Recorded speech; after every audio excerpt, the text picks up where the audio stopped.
সমস্যা কি জানো, কাজটা মালিকে করেছে, এই কাজটা মালিকে করেছে। যদি এই কাজটা আমরা করতাম তাহলে কিন্তু আমাদের দোষ পেয়ে যেত। করেছ মালিকেরা করেছে বলে কোনো দোষ নেই। দেখো বালি সিমেন্ট ইট কত কি নষ্ট, বুঝতে পেরেছ, তাই না? প্রচুর জিনিস নষ্ট।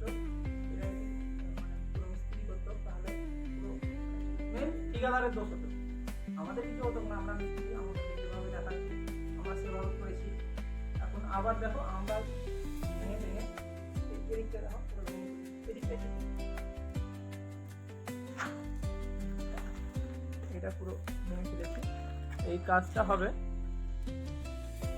এটা তো আবার ভেঙে এই দেয়ালটা চলে যাবে। এটা ভাঙা হলো, এই দেয়ালটা পুরো এই দিকে চলে যাবে, এখান থেকে কাটতে হবে।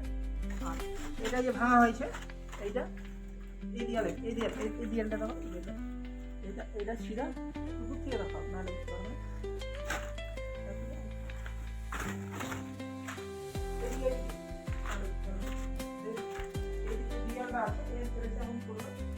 জানলাটা কিছু অভাব হয়ে যাবে, বোঝানো হয়েছে অসুবিধা নেই। মালিক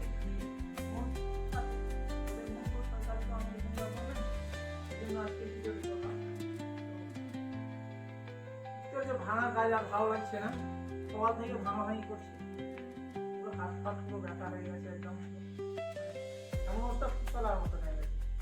মেশিন চলে মেশিন চালানোটা কঠিন ব্যাপার।